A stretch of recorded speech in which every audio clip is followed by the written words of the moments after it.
Hello, everybody, and welcome. How is everybody today? Good. Well, I'm delighted to have the opportunity to be giving the Devane Lectures. And the Devane Lectures, as you can tell from looking around you, double as being a regular Yale course for credit that students can take for credit, and lectures that are open to the general public. These lectures are going to deal with power and politics in today's world. And by today's world, I'm going to mean the 30 years since 1989. And the 30 years since 1989 have been an incredibly tumultuous and period of very great change. And that's very unusual. For instance, if you compare it to the previous 40 years in most of the advanced capitalist democracies, they were a period of relative stability after World War II. In most countries, it was an era of great prosperity. Even countries recovering from World War II, like the countries of Europe, were being rebuilt with Marshall Plan aid. And it was a period, partly for demographic reasons, of very great political stability for people who grew up in that period. Internationally as well, it was a period of very great stability partly because of the Cold War. It's true we had episodes like the Cuban Missile Crisis and the Vietnam War.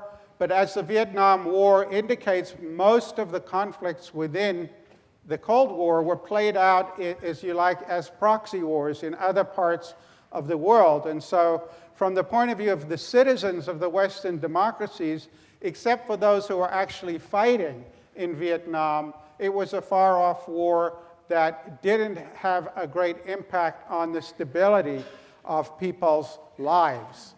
And that is very different from what has been experienced since 1989. Time, if you like, has speeded up a great deal. We've seen incredible change in 3 decades. And those are the 3 decades that I am going to be exploring.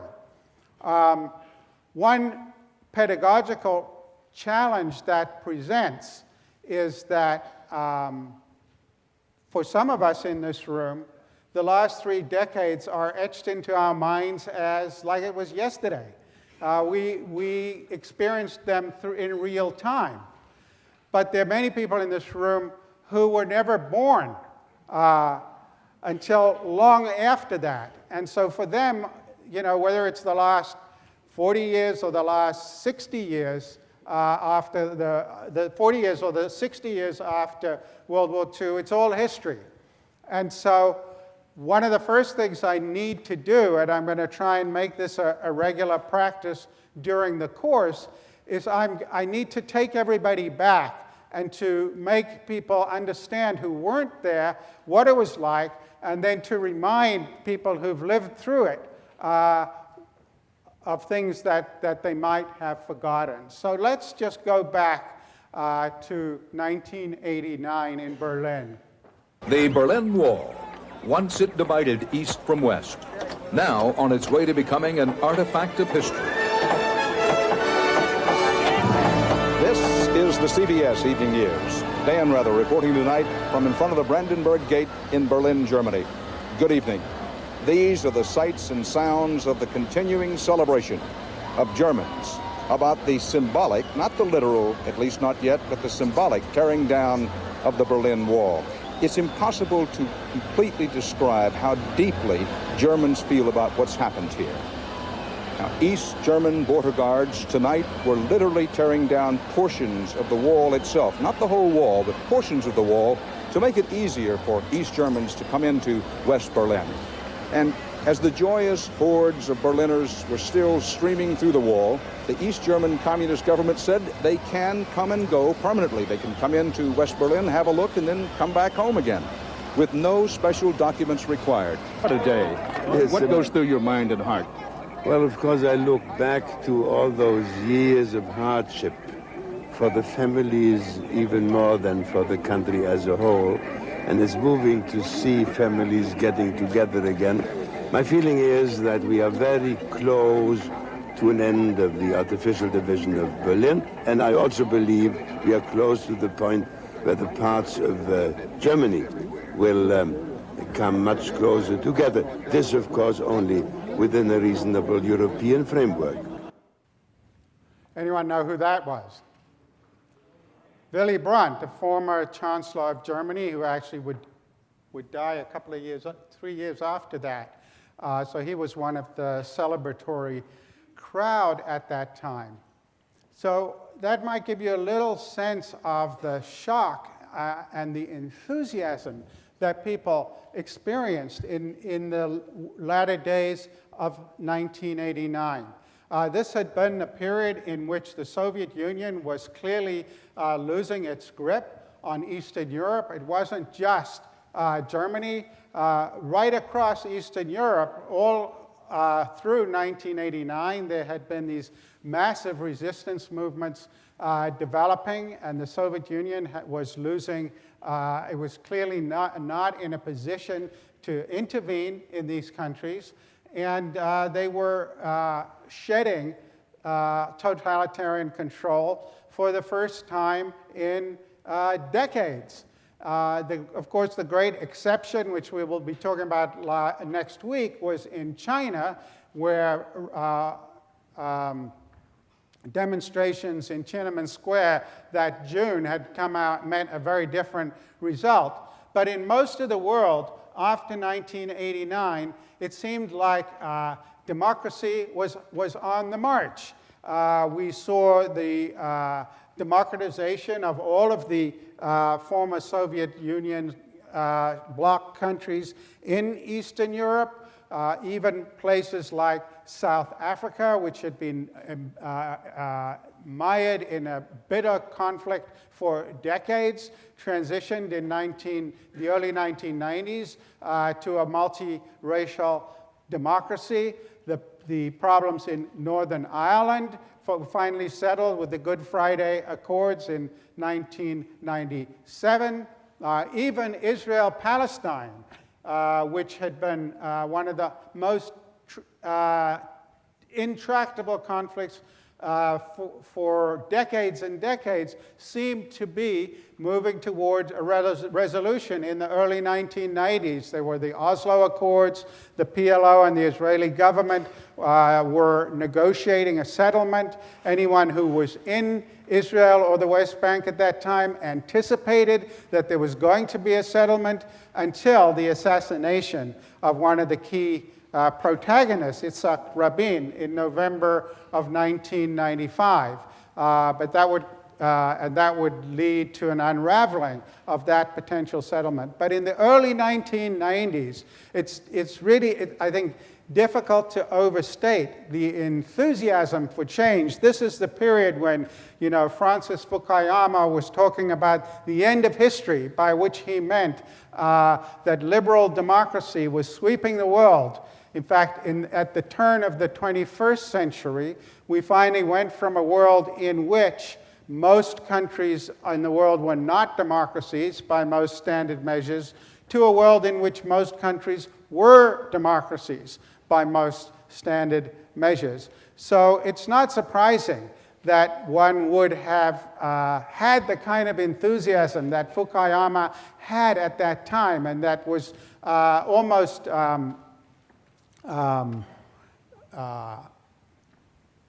what's the word? Just snowballing across so much of the developed world. Enormous confidence in democratic capitalism and enormous confidence in the idea that many people were going to be lifted out of poverty and that the world was heading for a kind of benign equilibrium, as an economist would say, of Fukuyama's end of history idea. Now let's fast forward 3 decades and let's stay in Germany. And here's a very different thing to look at.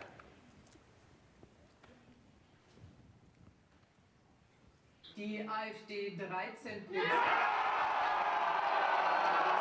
Liebe Freunde, das ist ein großer Tag in unserer Parteiengeschichte. Wir haben es geschafft. Wir sind im Deutschen Bundestag und wir werden dieses Land verändern. Und da wir ja nun offensichtlich drittstärkste Partei sind, kann sich diese Bundesregierung, die gebildet wird, wie immer sie aussieht, sie kann sich warm anziehen. Wir werden sie jagen. Wir werden Frau Merkel oder wen auch immer jagen. Und wir werden uns unser Land und unser Volk zurückholen. So he's a leader of the Alternative for Deutschland, far-right, anti-immigrant, anti-system political party. And what he's celebrating is that they have crossed the 5% threshold. This is the AfD here on this graph. Germany has a 5% threshold to get seats in the parliament. So if you don't get 5%, you get no seats. They hadn't gotten 5% before, and now they had won 5%. And so they saw themselves as getting a foothold in German electoral politics for the first time. And so Germany in 2017 was coming out of a situation in which there had been a grand coalition between the SPD, which is the left-of-center Social Democratic Party, and the right-of-center CDU, Christian Democrat Party, led by Angela Merkel. And the SPD were very unhappy. They had been in this grand coalition for a long time, and they found that they were paying a huge price with their supporters. They were getting less and less of the vote for reasons we'll talk about later in the course. And they announced that they were not going to participate in a grand coalition again. And they were going to go into opposition and rebuild themselves. And so Angela Merkel then spent the next 6 months, the Alternative for Deutschland were and still are seen as beyond the pale. Nobody will form a government with them. So she spent the next 6 months trying to put together a coalition with the Green Environmentalist Party and the so-called Free Democrats. The Free Democrats would be what we would think of as kind of, in this country, as Rand Paul libertarians. They are for small government, low regulation, across the board. And so it's not surprising that she couldn't do it, because the Greens want green regulation. They want environmental regulation. That's their raison d'etre. And the Free Democrats want no regulation, or certainly less regulation. So they stumbled along in and out of negotiations, but they weren't able to form a coalition. However, over the course of that 6 months, all the opinion polls showed that the AfD, the Alternative for Deutschland, was actually rising in popularity. And so the German president was very against having another election in the face of the stalemate, with the Social Democrats refusing to join in a grand coalition on the one hand, and Merkel's inability to construct a different coalition on the other. They all knew that if they went for another election, the AfD would do even better. So finally, after much hand-wringing, the SPD was persuaded, after extracting a very big set of concessions, including 6 ministries and the finance ministry, they were persuaded to go back into a grand coalition, even though a lot of their membership didn't want it. So terrified were they of the prospect of another election in which the far right would do even better. So we thought German politics was kind of settling down at this point, but the following year, this is what you see happening. German Chancellor Angela Merkel, who has led Germany for 13 years, has offered to step down as her party's leader and said she won't run for office again after her term ends in 2021. Her announcement came a day after her party, the Christian Democratic Union, saw a disappointing performance in a key regional election in the state of Hesse. The far-right Alternative for Germany party claimed more than a dozen seats in Hesse's parliament for the first time. The anti-immigrant party now controls seats in all 16 of Germany's state parliaments, plus the National Bundestag and European Parliament. So there it is. They had also done very poorly in the Bavarian regional elections. They had hemorrhaged about 10% of their vote to the AfD in these regional elections. And by the way, the SPD wasn't very happy either because they were hemorrhaging support to the Greens. So this is something we'll see playing out in many European countries. The establishment parties are shrinking and becoming weaker, and the parties on the fringes are growing and becoming stronger. And it was impossible not to start thinking about the past and thinking particularly about the 1920s and 30s. Ich habe mir ein Ziel gestellt, nämlich die 30 Parteien aus Deutschland hinauszufegen. Sie verwechseln uns mit ihresgleichen selbst. Wir haben ein Ziel uns gewählt und verfechten es fanatisch, rücksichtslos bis ins Grab hinein. As a result of the elections of July 1932, the Nazis became the biggest party in Germany, with 37% of the vote. So, you know, if you want to go back to the 1930s, you can see that that video was about the July 1932 election. And you can see what happened in the subsequent elections, that it was a very unstable system. They were having multiple elections. And of course, 18 months later, Hitler came to power. And if you go to Germany, you hear very anxious people talking about, you know, is this back to the future? Is 2017 and 2018 some kind of replay of the empowerment of extremist parties? And of course, it wasn't just Germany. In 2016, we had massive shocks delivered to establishment parties with the Brexit result in the UK and Donald Trump's populist stampede to the presidency in the US, both widely unanticipated outcomes by most of the establishment parties, pundits, and politicians. And you could go around the world. In the Austrian elections of 2016, people were very relieved that in the runoff, the Green candidate actually defeated the far right quite handsomely by 54 to 46%. But if you look at the legislature, again, you see the far right gaining ground, the establishment parties coming in 4th and 5th in the 2017 legislative elections. These are the parties that would normally have come in 1st and 2nd, while the far right party increased its vote, putting them a close 3rd with 51 seats, while the Greens fell below the threshold and won nothing. Or if you look at Belgium, again you see a center-right party retains its majority, but if you drill down a little bit, you can see that there was an increase of support for the far-right Flemish Vlaam Belang, which received almost 12% of the vote, gaining seats.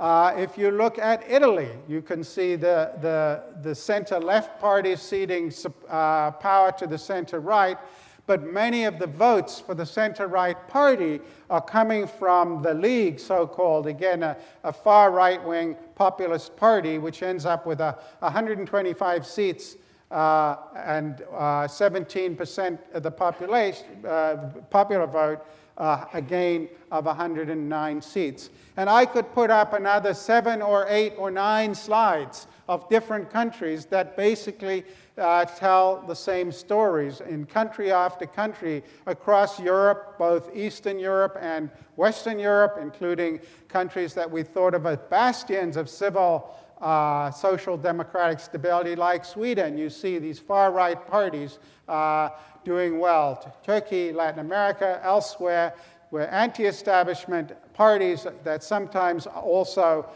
verge on being anti-system parties are gaining ground in many legislatures. So if you think about the contrast between the video of 1989 and where the world has been since 2016, it couldn't be more dramatic, and in some ways, it's a big downer. But my first thing I want to say is don't get too depressed. It's not all a cause for depression. The central questions of this course are three. How did we get from there to here? What are the challenges and prospects going forward? And most importantly, in the last part of the course, how could we get to a better place in many of the countries that we're talking about? We'll spend a lot of time on the US, but not exclusively in the US. I should say a little bit about the distinctive approach that I'm going to be taking in these lectures. Not to say it's the best approach. There are many ways to look at this kind of material, but it is the approach that I'm going to be using. And the first thing I would say about this approach is that I'm going to be studying history with the tools of political science and political theory on the one hand, but also using history to keep political science and political theory honest. So what do I mean by that? Well, one thing that is remarkable about the events of 1989 is that they supply us with a kind of terrific natural experiment from the point of view of social scientists. If you look at the literature, for example, of people who studied European democracies before 1989, they were essentially cycling endless numbers of theories through the same old data set that everybody had had for decades. And they didn't have a big exogenous change.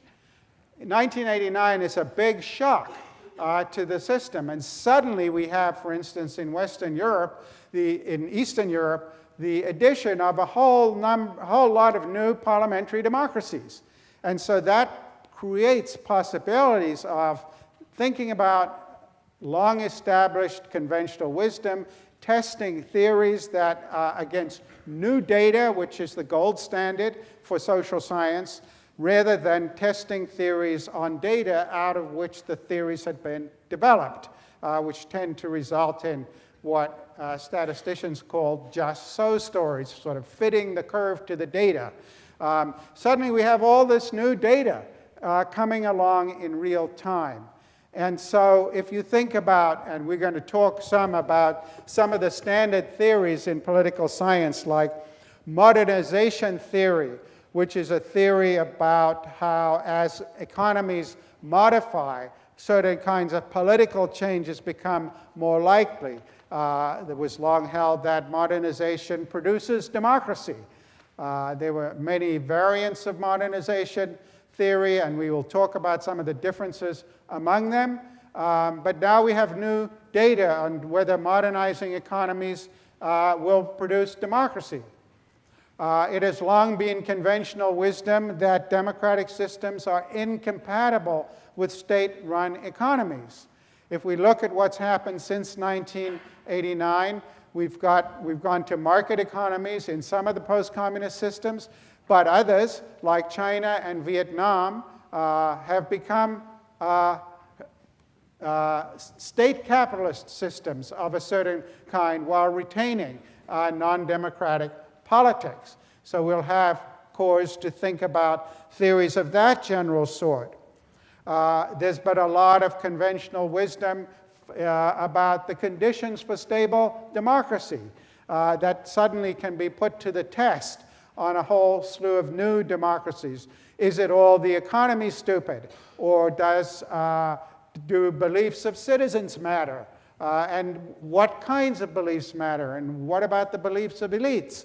All of these things we can look at, again, in new contexts So we have lots of new data to think about them, provided by this dramatic break of 1989. There's a lot of conventional wisdom about the relations between business, government, and labor that has built up among political economists and political scientists over the last several decades before 1989. Again, we now have big power shifts, partly because communism as an economic system has been taken off the table. Well, if communism as an economic system is taken off the table, how does that restructure relations between business, government, and labor? It turns out it really has a big impact on those relationships. So that's another of the topics we will be looking at. How do electoral systems affect things like inequality, provision of environmental legislation and public goods? A lot of conventional wisdom there about which types of democracies are more likely to do that and which are less likely to do that. Start to look before and after 1989, and we're going to discover that some of the conventional wisdom needs rethinking. So on the one hand, we're bringing the tools of political science and the theories of political science to bear on the data that's thrown up by this last 30 years of history. On the other hand, we're using that data to keep the political scientists honest, precisely because we have this whole smorgasbord of new results, as a social scientist would put it. But then I also said I'm going to use the tools of political theory. So political theory, I should confess, truth in advertising, by my first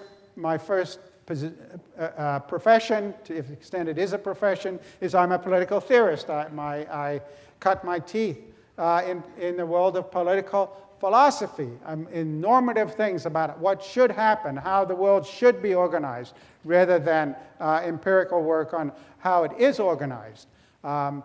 And so we are definitely going to be thinking about normative questions here as well as we go along. What should happen? What might have happened? But the confession I need to make about my home discipline is that it reminds me of the story about the fellow who goes up to a farmer in Donegal and says, "How do I get to Dublin?" And the answer that comes back is, "Well, I wouldn't start from here, sonny." That is to say, much of political philosophy develops theories that take no account of where we actually are and how the theories that people argue about in the journals and in the literature actually could be implemented in the world, if at all. And this spills over into normative arguments made by other scholars. Thomas Piketty, in his book, Capital in the 21st Century, argues for a 4% global wealth tax. Well, good luck with that. Who's going to implement a 4% global wealth tax? So when I think about normative questions, it's going to be from the perspective of how might the goals that we think are desirable actually be achieved. And so I am going to spend, as we go along through this, the different topics that we're going to be discussing, I am going to be focusing on paths not taken, things that might have been done differently. And here, the sorts of things I'm going to be talking about are things like NATO expansion. After the collapse of the Soviet Union, the NATO alliance, we'll talk about this next week, was expanded over the next several decades to include eventually all of the former Soviet bloc countries, and there were overtures also to including former Soviet states like Georgia and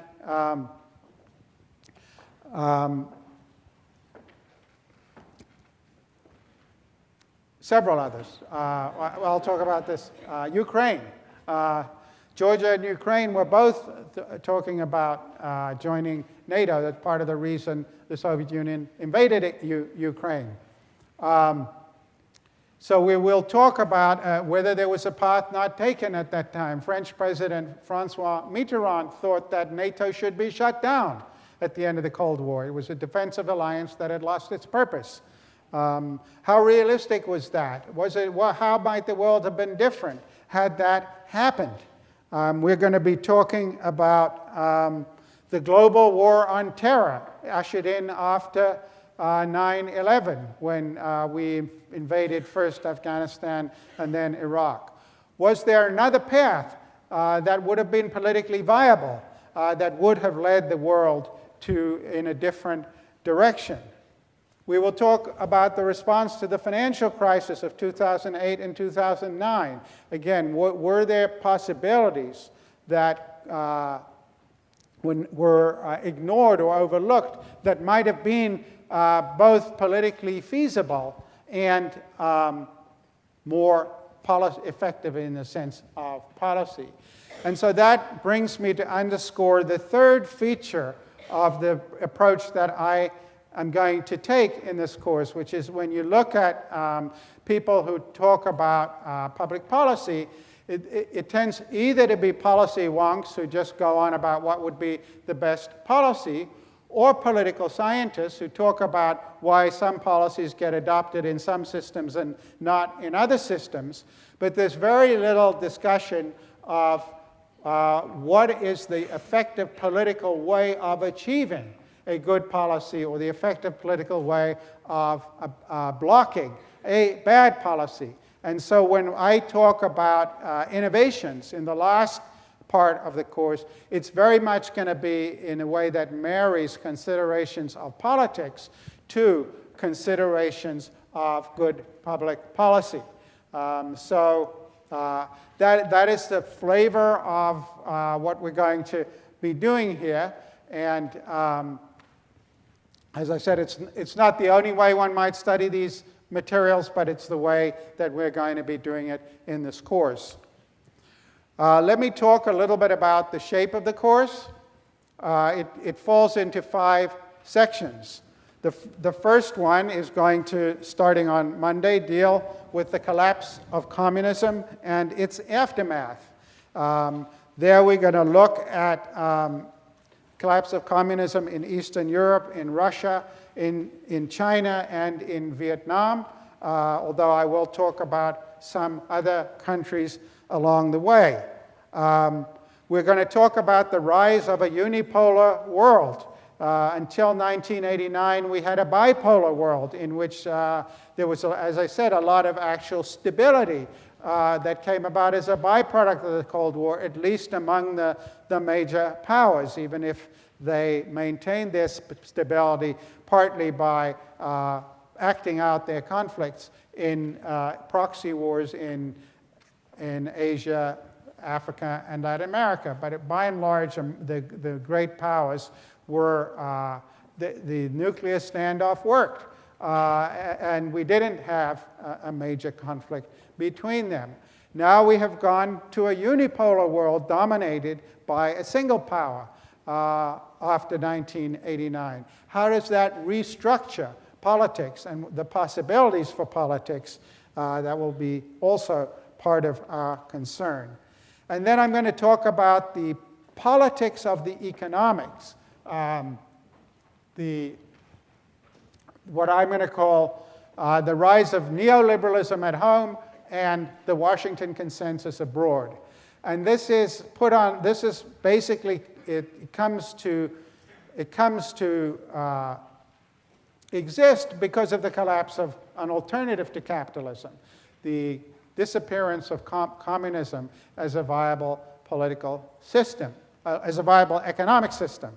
And so you have this idea that's often called neoliberalism that basically has 3 elements. It's trade deregulation, trade deals, getting rid of restraints on trade, getting rid of internal regulation within countries, and massive privatization of formerly state assets. That was called the neoliberal approach to public political economy. And when it's translated into a set of recommendations or requirements for countries in the developing world, it was called the Washington Consensus. It was essentially adopted by the World Bank, by the IMF, as a condition for giving loans to developing countries, and it was essentially taking neoliberalism global. And so the post-communist era is marked by this massive confidence in the capacity of unregulated or mildly regulated free market capitalism to deliver the best results for every country in the world. Then we're going to talk about the new global order that is ushered in by this. We're going to look at whether democracy really was on the march. The people thought about a potential. We had talked, again, the conventional wisdom in political science was that the democratization had proceeded in 3 waves. The first wave being the gradual expansion of the franchise in what we think of today as the older democracies. The second wave being decolonization in Africa and Asia and Latin America after World War II. The third wave coming in 1989 to 1991, and people started to wonder whether there's a fourth wave now with democratization of South Africa, with settlements in places like Northern Ireland, initially with the Arab Spring. People wondered whether we were going to start to see more democracy as part of this new global order. Then we're going to look at the international institutions that developed in this global order. We'll talk about things like the International Criminal Court, which for the first time could hold dictators to account for their activities of repression. There was the creation of something called a doctrine at the United Nations called the responsibility to protect. Responsibility to protect says that this was in the wake of things like the Rwanda genocide of 1994 and what happened in Kosovo in 1999. Eventually we got responsibility to protect, where the UN was said all governments are going to be held accountable for severe human rights violations within their own territories. And if they don't respect them, the UN is going to intervene militarily. This is, a big change. We're saying we're not going to respect the absolute sovereignty of nations. So the new international order seems to be affecting not only relations among countries, but relations within them. The third part of the course I'm calling the end of history, and this is really has its ultimate roots with 9/11 and the emergence of the global war on terror, the invasion of Afghanistan, Iraq, Libya, and eventually the collapse in Syria. We're going to see that the idea that history was heading in some benign direction was getting harder and harder for people to hold onto. We're going to look at the resurgence of state capitalism. We're going to look at what China has been and is doing in Africa. We are going to be looking at Russia's resurgence as a global power. They had been back on their heels for much of the 1990s and early 2000, but now they became actively involved in the Middle East and elsewhere. We're going to look at the new role of business in many political conflicts around the world, sometimes with benign purposes in mind, but often not. And so we're going to start to see a much messier politics. The fourth part of the course is about the new politics of insecurity. This is really ushered in not so much by the financial crisis itself, but by the way in which governments responded to the financial crisis. And this will be one of the areas where we will be looking at paths not taken, but we will see that there was growing insecurity in the workforces of many of the advanced democracies that had been building up for decades. And the financial crisis threw into sharp relief the fact that most governments were not doing much about it, if anything at all. And in fact, that they ended up bailing out the elites while doing nothing much for the people who have been most harmed in the crisis. And so we will look at the response to the financial crisis in a number of countries, but particularly in the US. And then we will, in the last part of the course, what is to be done, that great Leninist slogan, we will be looking at two things, really. First, how the voter sentiment in these countries was so poorly misdiagnosed by so many political elites and people in control of political parties. Misdiagnosed to the point where not only did they fail to respond to the growing economic insecurity that was being experienced by many, many millions of workers within their own countries, they were actually implementing political reforms that were likely to make things worse. And so the last part of the course will be looking at those two interacting issues. What sorts of economic policies were pursued or failed to be pursued? What kinds of policies might have been pursued? And how did the reform of political systems over the last 15 or 20 years make the problem worse? And that will lead me to make some arguments about how we should think about politics going forward. So that is what we're going to be doing.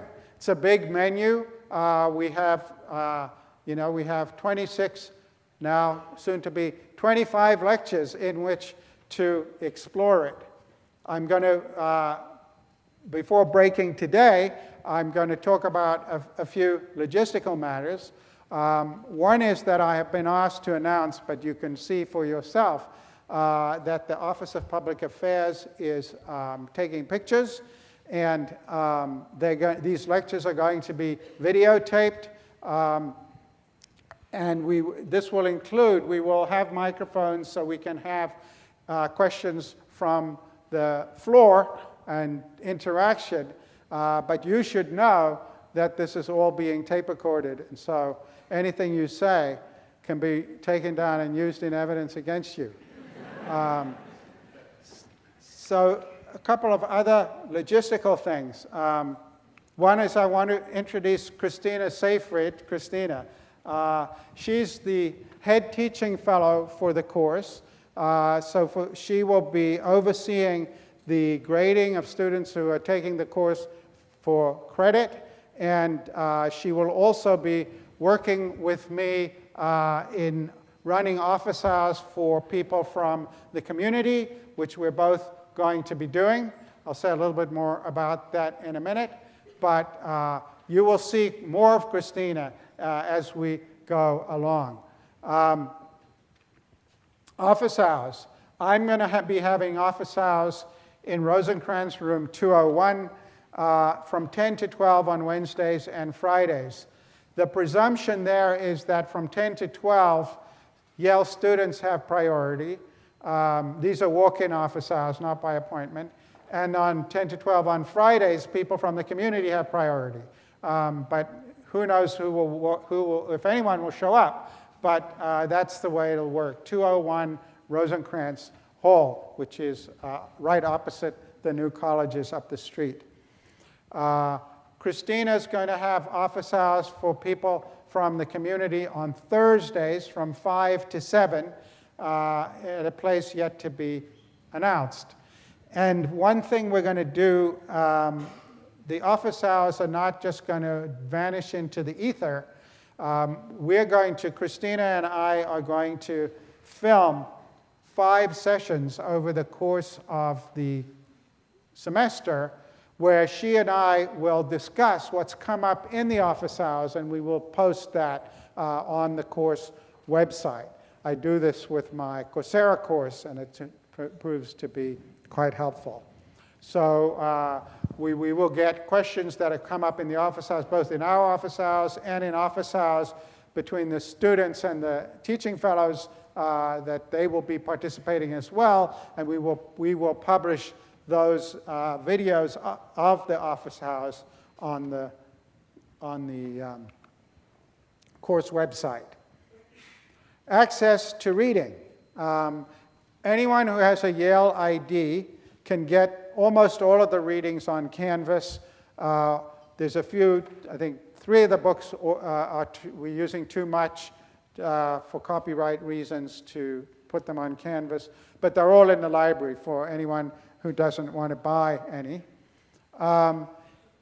The people from the community we have made available in the New Haven Public Library, if you don't have access to Canvas, a couple of sets of the books that we're using in the course, so you can get them that way.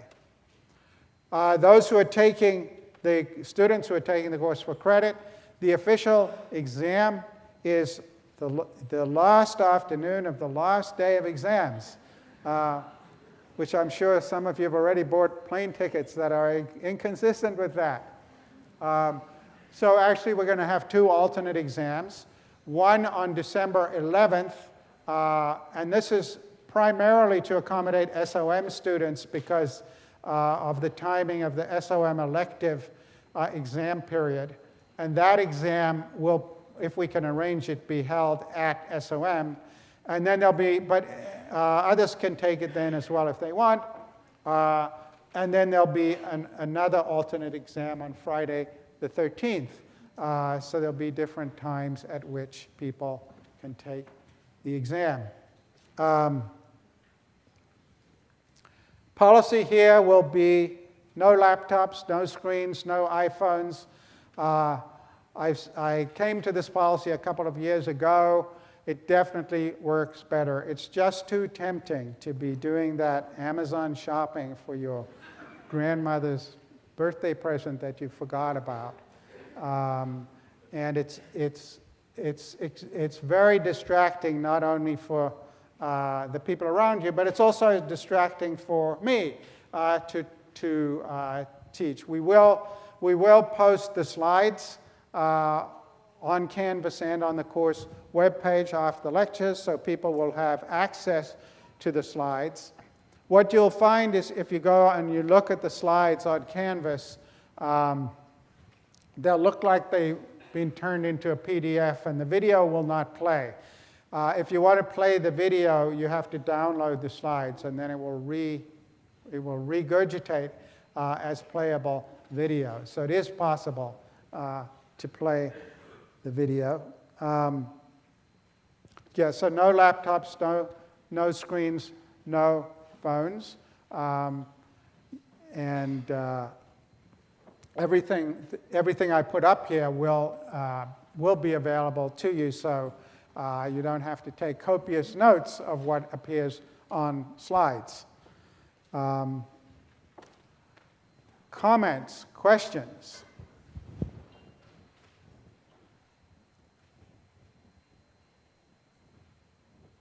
Yes, sir, you're going to have to yell. We will have microphones here starting next time.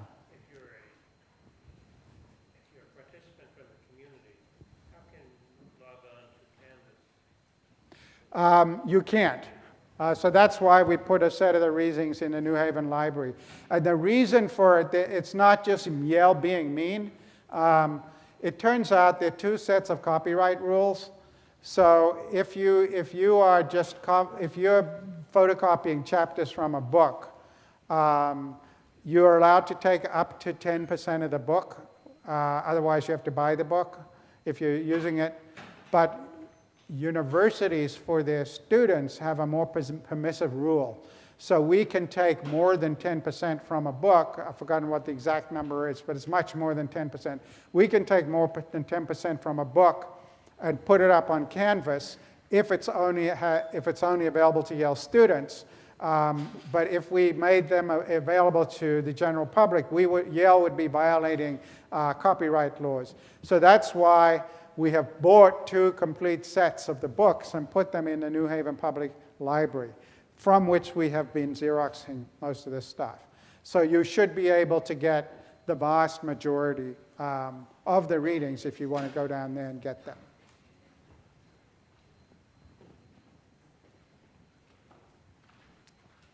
Other questions, comments, observations?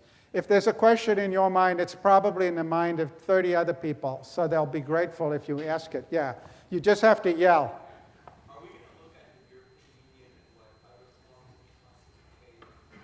Are we going to look at the European Union as well as what?